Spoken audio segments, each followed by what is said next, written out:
Você já parou para pensar quem foi o primeiro Papai Noel? Como que surgiu essa tradição? Será que o Papai Noel tem o melhor trabalho do mundo? Em clima natalino, bora lá conversar mais sobre isso.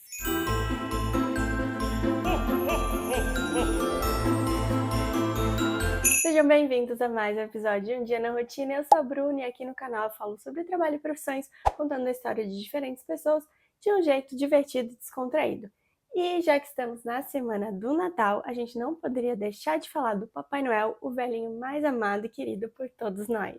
Já é o segundo ano que eu mando a minha cartinha para o Papai Noel, convidando ele para participar aqui do canal, contar um pouquinho sobre a rotina dele, mas a gente sabe que ele tem agenda muito ocupada, principalmente agora no final do ano, lá com a fábrica de presentes, organizando toda a logística para entregar tudo a tempo.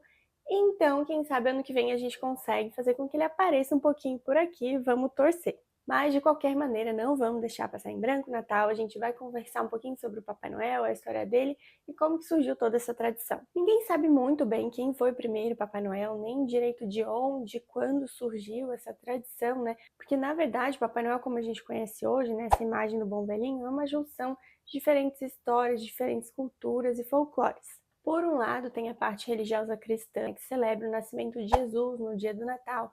Também tem essa tradição da troca de presentes. Por outro lado, tem a história do São Nicolau, né, que foi um santo beatificado que realizava muitos trabalhos ali de caridade, trabalhos voluntários, e fez também muitos milagres que deixou esse título para ele de santo. E também tem uma influência folclórica dos países nórdicos, com a história de Odin, que era uma pessoa que sempre presenteava ali os outros na época do final de ano, do Natal. Então tudo isso foi contribuindo para essa imagem do bom velhinho e para criar essa aura de magia que tem aí no Natal de que tudo é possível. E mais especificamente essa figura do Papai Noel usando vermelho, né, aquela roupa tradicional ali, vem já mais recente no século XIX com alguns poemas ilustrados sobre o tema e também, né, com aquela famosa marca vermelha de refrigerante que todo mundo conhece, que usa o Papai Noel ali como uma figura de propaganda nessa época do ano. Até hoje tem desfiles da marca, né, de Natal do Papai Noel. Então tudo isso foi contribuindo para a construção dessa imagem que a gente conhece hoje. Além disso, a imagem do Papai Noel, né, como fazedor de presentes, também foi evoluindo, porque quando começou isso, há um tempo atrás, os brinquedos eram feitos à mão, ali a madeira esculpida artesanalmente, né? Então essa imagem também foi sendo atualizada ao longo do tempo, tanto é que na época ali de 1930, ali da Revolução Industrial, quando estavam surgindo, né, essas fábricas e todo esse modelo de produção de produtos em massa, foi quando a imagem dos brinquedos também passou a ser atualizada, né, criando essa imagem aí de fábrica do Papai Noel, com os duendes ajudando uma coisa mais automatizada em maior escala. Ou seja, tudo isso foi contribuindo, né, para a construção da imagem do Papai Noel que a gente tem hoje, que é aquele bom velhinho que sempre entrega presentes, né, vai ali de madrugada, entra pela chaminé, deixa os presentes das crianças perto da árvore, ou no saco de meia. Tem gente que deixa ali um copinho de leite com bolacha para ele comer em troca dos presentes.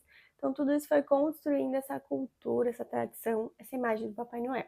E falando nas cartinhas das crianças, o filme Klaus, de 2019, conta uma versão própria da origem do Papai Noel, com foco especificamente nas cartinhas, que é uma visão muito interessante. Essa animação da Netflix foi até indicada ao Oscar de melhor animação em 2020. Realmente é um filme muito legal, muito interessante, vale a pena assistir. E conta a história do Jasper. Ele é o grande herdeiro de toda essa indústria ali dos correios, né, de entrega, de logística do pai dele. Só que ele é um pouco preguiçoso, ele é um pouco malandro, ele gosta ali de viver a vida de herdeiro dele, sem fazer muito esforço. E aí o pai dele já tentou disciplinar ele várias vezes, já colocou ele para trabalhar aqui, colocou ali, mas ele sempre dá um jeito de escapar, de ficar com o pé pro alto ali, bem tranquilão. E aí é quando o pai dele decide tomar uma medida drástica de mandar ele para uma cidadezinha muito remota, numa ilha lá no norte, onde é muito frio, muito isolado do mundo, e ele tem aí o desafio de colocar, né, de construir um ponto dos correios lá naquela cidadezinha. Então, aí o combinado é que ele tem um ano para enviar 6.000 cartas, né, a partir daquela agência de correio que ele vai colocar lá, para conseguir, então, né, cumprir o combinado com o pai dele e poder retornar e viver a vida de herdeiro dele tranquilamente. Mas primeiro ele precisa passar por esse desafio, e olha que desafio, viu? Porque as pessoas lá, elas não têm esse costume de enviar cartas. Na verdade, as pessoas mal se falam porque tem uma rixa muito antiga lá na cidadezinha entre dois clãs rivais. Então imagina, se as pessoas mal conversam ao vivo, quem dirá escrever uma carta e mandar para o inimigo. Mas o Jasper não desiste, ele vai batendo de porta em porta e vai entendendo mais como é que funciona a dinâmica daquela cidade ali, dessa rixa que já dura gerações. E aí até que ele bate na casa de um senhor que chama Klaus. E aí a primeira imagem que ele tem do Klaus até é que ele é um velhinho assim meio assustador, que dá medo, mas só que na verdade ele descobre que ele é uma boa pessoa, ele é super tranquilo e ele tem muitos brinquedos guardados em casa que ele faz, né, artesanalmente, ele esculpe de madeira à mão. E aí aos poucos o Jasper vai conhecendo mais ele, vai descobrindo que ele na verdade tem todos esses brinquedos guardados porque ele foi fazendo ao longo dos anos, esperando, né, chegar os filhos dele, que na verdade nunca vieram, porque a esposa dele acabou ficando doente e faleceu. Então ele acabou ficando com todos esses brinquedos que ele foi fazendo, ficando guardados. Então foi quando o Jasper teve essa ideia, que ele viu aqueles brinquedos, ele pensou nas cartinhas, ele conectou os pontos, e ele pensou, vou fazer as crianças da cidade escreverem cartas pedindo esses brinquedos para poder ser enviados para elas, né, dizendo que nas cartinhas elas tinham se comportado, tinham sido boas crianças, tinham ajudado os pais em casa, enfim, para poder receber o presente. E aí isso a princípio ia ajudar todo mundo, os brinquedos não iam ficar parados, o Jesper ia conseguir as cartinhas dele e as crianças iam ficar felizes com seus brinquedos. Então, assim, ao longo da história, né, vai contando como que foram surgindo e se consolidando ali os costumes dentro dessa história, né, de escrever cartinha, das crianças terem que se comportar, de deixar um copo de leite e bolacha porque era o que o Klaus gostava de comer, dele entregar os presentes sempre de noite, sem que ninguém visse, entrando pela chaminé, pela janela, de andar de trenó puxado por renas para entregar os presentes, e até o motivo do ho ho ho da risada do Papai Noel eles conseguiram encaixar dentro do filme. E aí, mais pro final do filme, o Klaus vai recebendo ajuda de outras pessoas para fazer mais e mais brinquedos, né, contribuindo para essa imagem de fábrica de brinquedos.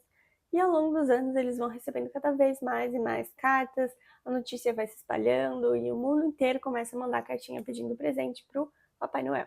Então, assim, o filme vai trazendo sua própria visão sobre o surgimento dessa tradição, né? E as crianças vão até querendo aprender mais, querer estudar, se esforçar para conseguir escrever suas próprias cartinhas. O filme também tem uma lição muito legal de que um ato de gentileza gera outro ato de gentileza, o que vai fazendo com que aquela vila vá recuperando a vida aos poucos, as pessoas vão se entendendo cada vez mais, vão voltando a ser amigas e deixando aquela rivalidade antiga para trás. É uma história muito bonita e, no fim, esse é o verdadeiro espírito do Natal, né? Não importa a religião, não importa se você até acredita ou não no Papai Noel, o que importa é esse espírito de gentileza, de amor, de compaixão, né? Se doar um pouco para o outro, de fazer um ato de gentileza, nem que seja uma coisa muito simples, mas que pode realmente levar um sorriso verdadeiro para o dia de uma pessoa.